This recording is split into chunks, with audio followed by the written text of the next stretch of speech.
Hello, thanks very much for being with us for Talking Europe on France 24. I'm Catherine Nicholson, and my guest in this programme is Matti Maasikas, who's the EU's ambassador to Ukraine. Mr. Maasikas, joining us on the line from Kiev, I ought to say. Thank you very much for being with us.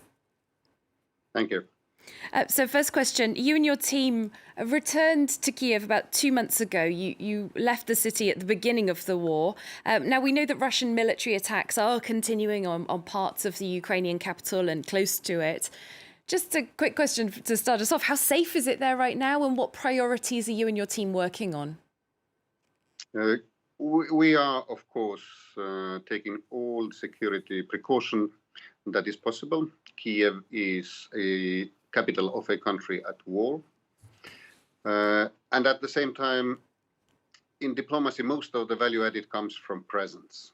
And we need to be here to work on Ukraine's membership application to the EU, to the humanitarian assistance we are giving, to the financial assistance we are giving on planning the future reconstruction. The field of work is enormous. There are, of course, still large parts of eastern Ukraine which are under Russian occupation and an extremely difficult humanitarian situation there, also a difficult communications situation. Are you and your team able to have a sense of the situation inside those occupied zones? It is, of course, becoming harder and harder. You have seen the reports of the internet being shut down in partly, TV channels not broadcasting, etc. But some information is available, and there is definitely no welcoming of the occupying Russian troops. And well, in terms of a big issue that's impacting beyond Ukraine, beyond Europe, the growing food crisis, which is exacerbated by the occupation of some of the ports of southern Ukraine and the mining of others which are not occupied at this point.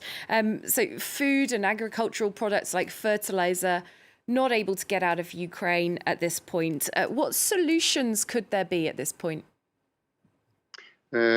Indeed, all Ukraine's Black Sea ports are being blocked militarily by Russia, and that prevents Ukraine's grain and grain products that feed 400 million people in the world, some of them in the poorest regions in the world, to be exported. And there are UN-led discussions ongoing.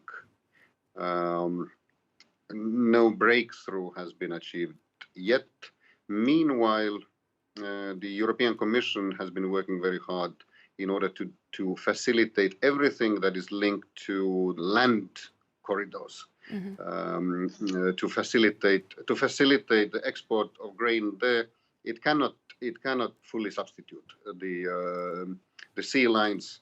But we were able to raise from 600,000 tons in April to 1.5 million tons in May. It's still better than nothing. Oh, Russia has said that it wants the sanctions to be lifted before allowing grain exports from blockaded Ukrainian ports. Now, Sergei Lavrov, the Russian foreign minister, was recently in Turkey, had talks with the foreign minister of Turkey, who said that this is legitimate. Is this legitimate in your point of view? Russian grain export has not been sanctioned. So it's hard to find logic. And the idea that Ukraine should demine, for example, the port of Odessa to allow grain to be exported from there? The Ukrainian authorities have shown willingness to embark on these discussions. There are several military and technical issues, precaution and guarantees that should be in place. But it cannot be, from the Ukrainian point of view, it cannot be started like first you demine and then we'll see. And the Ukrainians are afraid that this will be used by the Russian Navy. So it's a complex of issues. Let's look at another major focus of this war, which has been the situation of the estimated 7 million Ukrainians who've now fled the country. Most of them have headed into European Union states. Now, more than 100 days on from the invasion as we are now, how are these states and how are their border crossings coping with the flow of refugees? Of course, the biggest waves came straight in late February and early March when the invasion started. The EU and its member states have shown remarkable hospitality. You're well aware that the temporary protection mechanism, which basically gives residents permits and privileges related to that for 1 year, has been activated. And of course, it's in the neighboring countries, but not the only, that bear most of the burden. The Baltic states, not directly bordering Ukraine, have had the big influx as well. And issues are enormous, of course, but the hospitality that has been shown by the societies, not only by the governments, is remarkable. Well, on Talking Europe, we regularly look into incorrect claims that are made in the news and online. And recently we were looking into some photos which were incorrectly claiming to be of violence against Africans at the Ukraine-Poland border. Matti Maasikas, let's watch this together with our viewers, and I'll come back to you for the rest of our interview. Did the Polish police open fire on refugees from Africa? Since the start of the war in Ukraine, over 7 million refugees have fled the country. Multiple reports have outlined the specific difficulties that African refugees faced as they attempted to cross the Polish border and enter the European Union. Polish police shoot real bullets at Ukrainian Africans trying to find refuge in Poland. Many young Africans died, others injured. This Facebook post, with its 4 photos, has been shared thousands of times since March the 10th. But a simple reverse image check on Google shows that the photos originated from other sources. The images do indeed show African migrants trying to reach the EU, but 2,500 kilometers away from Poland. The photos were taken in the Spanish enclave of Melilla, which is located next to northern Morocco. They were taken in March by the Spanish newspaper El Faro and the French news agency AFP. The Polish police has strongly denied any alleged shootings. Since the beginning of the wave of refugees that began with the invasion of Ukraine by the Russian Federation, Polish officers have not used their weapons a single time. But non-Ukrainian refugees did face discrimination upon entry to Poland, according to the Polish press and Amnesty International. The human rights organisation has received reports that some refugees suffered discrimination and violence from the Ukrainian forces. Among these reports are incidents of police preventing non-Ukrainian students from boarding trains and buses that were evacuating people from the war zone. Matti Maasikas, as we saw there, those photos very much deserving of some attention. However, they weren't on the Ukraine-Poland border as claimed. However, those reports of discrimination at border crossings, do you recognise those reports? Is this ongoing? There were these reports earlier.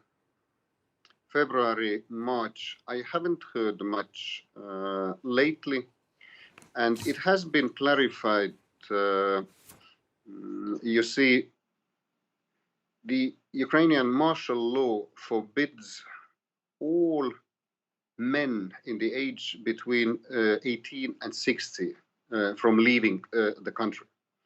Now, mostly students from third countries in Ukraine who try to leave are men, and it makes sense that they were checked with more thoroughness than women and kids who left. That explains it. All right, let's look into the future. Ukraine, as we know, has applied to join the European Union. You have personally expressed support for this in a personal capacity. Realistically, how long would this take if it does come about? Nobody is able to give any deadlines for the eventual accession. And Ukrainians understand very well the fact that there cannot be no shortcuts, no fast tracks towards the membership itself, because for the membership you need to comply with each and every EU piece of law, standard, and regulation. What has, however, proceeded at the lightning speed is the European Commission's assessment of Ukrainian membership application. The opinion will be ready very soon in the coming days, and our leaders, the EU heads of state and government, will discuss this opinion end of June, 23rd, 2024. So this indeed has been proceeding at a lightning speed.